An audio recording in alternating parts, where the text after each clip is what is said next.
Hello everybody and welcome to Anarchy in the Ukulele with me, P.Man. This is the second video where we're talking all about Etude in A minor by Francisco Tarrega. In video 1 I taught you how to play the piece.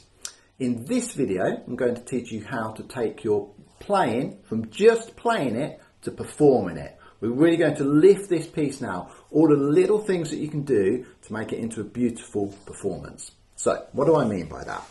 Let's have a little listen if I just play this piece exactly as written with no emotion or feeling or anything. I'll just do the first half.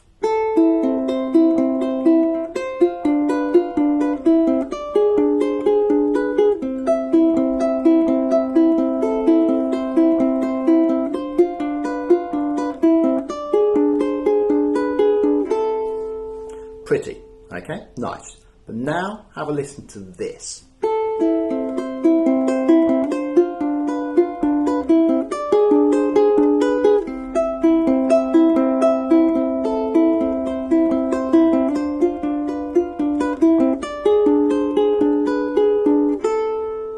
There's a world of difference between the two, and how do we achieve that? So, the first thing we need to do is look at where the melody is on this piece. The melody is all on the A string, there's no exception to that. That means we want to hear the melody more. So as we're doing the triplets, 1, 2, 3, 1, 2, 3, it's really important that we put a little pulse on that first note of each triplet, because we want to hear this more than, okay, because your melody is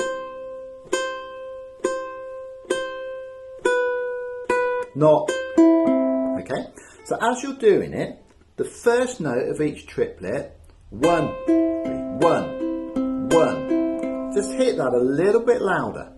Make sure you're coming across the strings, not straight up, to get the best tone you can. So you can hear the first note of each triplet is louder. We want to lift that melody out, okay? Almost imagine as if it's two people playing it. One person doing the, and another person doing the, okay? The second thing we want to do, because it's in 3/4, we want another pulse on the first B. So the first triplet should be a little bit louder than the rest. So it's quite complicated because you've got two pulses going on. You've got a pulse on beat 1, and then within each triplet you've got a pulse on the first beat. You just want that note a little bit louder. Okay. The second thing that we're going to do is we're going to use crescendo and diminuendo.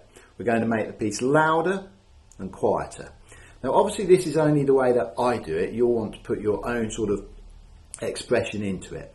The way I do it, I treat each 2 bars as a crescendo and a diminuendo. Okay, so in bar 1 I'm building up to maximum volume, then by the end of bar 2 I'm down quieter. Okay, have a listen to this, just the first 2 bars. So you can hear I'm building up slowly, then slowly down. Crescendos and diminuendos, they're quite difficult, hard to say as well, but you've got to make sure they're even. It's no good if you're doing this on this piece. We want it to smooth like that, okay? The way I explain it to children is, when I'm teaching them, imagine you're on a boat and you're just drifting up and down on the waves, okay? That's, you want to match your volume going up and down to that. Another way you can do it is match it to your breathing. So as you breathe, it's another way of thinking about it. It can take quite a while to have enough control, okay, to do that. Effectively, the main tool I'm using is hitting harder. So I'm hitting the strings harder when I want it louder. There are other things you can do. You can move your hand around. Personally, in this piece, I don't change the tone. I have the same sweet tone throughout, so I don't feel the need to go and change my tone. I'm keeping my hand in one place, but I'm controlling the volume by hitting harder or quieter. It's a really good thing just to practice that. Just get your triplet going.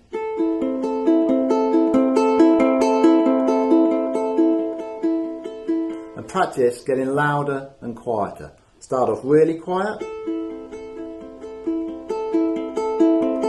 Slowly get louder. And back. This is what makes this piece of music so beautiful, because you can really put a lot of expression into it. I can't remember who it was, but someone came up with a very good sort of saying that basically what's in front of you, the music, that's just the bare bones. It's up to you then to really, express yourself through the music and make it beautiful. You could get 10, 20 different players play this, and they would all use different tricks to make it sound beautiful. Okay, so remember, we've got to pick the first note of each triplet louder. Okay, we want to pulse on one. We then want to be doing these waves of volume. I'm just going to do that throughout the first half.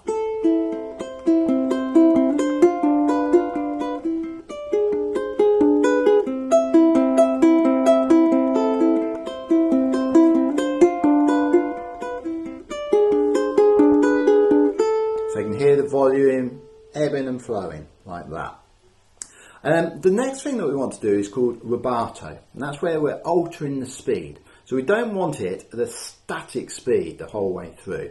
Now I've put down the speed as 72 beats per minute, but as you listen to this, you'll see that I'm getting faster and slower.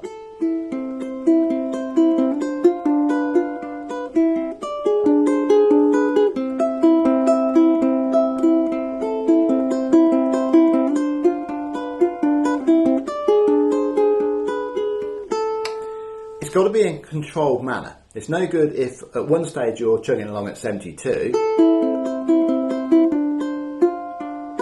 and then the next one you're chugging along at 50. Okay, so make sure you're speeding up, accelerating and deaccelerating nice and smooth in a really controlled way. You will find that your sort of speeding up and slowing down tends to match when you're getting louder and quieter as well. There's absolutely nothing wrong with that. So just think of each 2 bars as almost if you're climbing a hill. You get to the top and then you're sort of falling down the other side of it. Okay, so let's have a little listen to that in practice.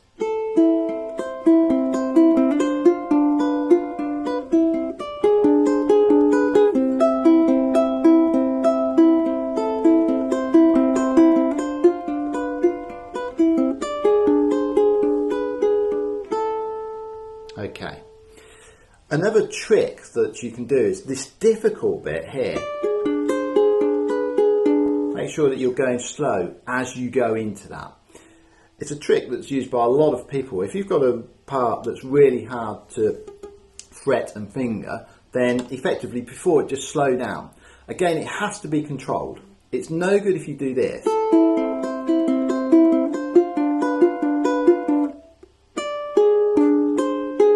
Just slow down for the really hard bit.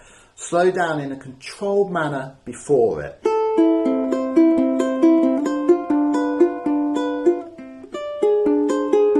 Okay? Don't forget to be creeping that finger up there to get that really nice and clear.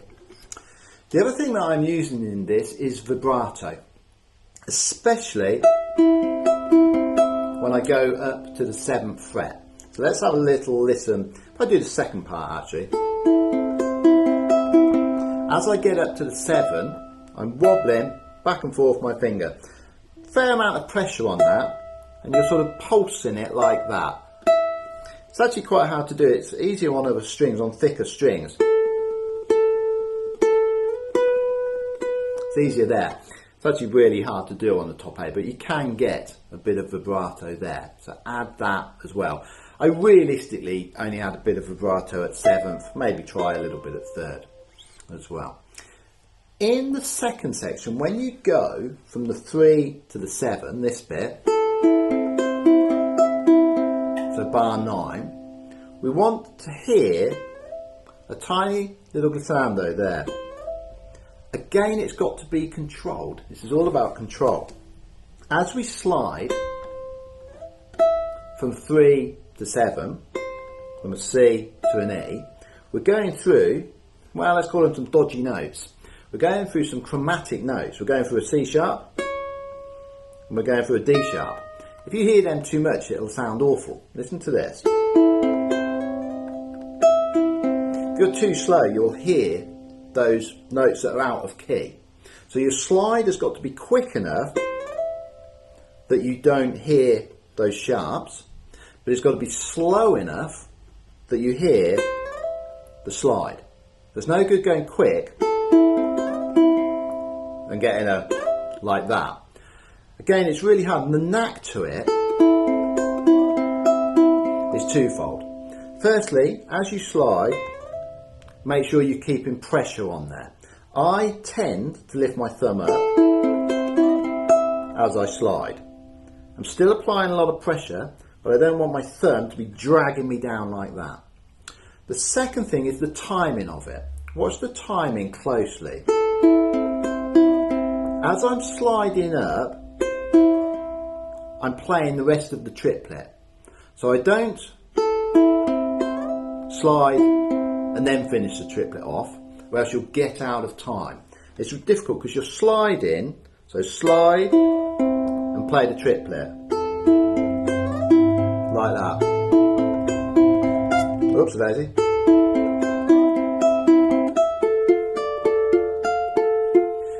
All the things that we've done in the first half, the applying of the crescendo, the diminuendo, and the rubato. Rubato is just changing the speed a bit. You can do in the second half as well. Don't forget to slow down as you get towards the end. Oops, daisy.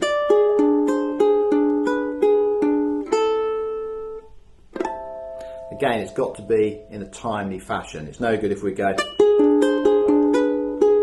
So you've got to make sure it's nice and smooth there. So those are the things that we can do to really take this from just a pretty piece to a phenomenal piece that anyone would be happy to listen to. I'll play you out with it.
Most of the things that I've gone through today you can apply generically to music. Okay, so these are beautiful tips that you can do that when you're playing a piece. Don't be afraid to add these bits to it. I hope that's been useful. I hope you've enjoyed this video. Thank you for watching. Don't forget to like, subscribe and to ring that bell. Bye now.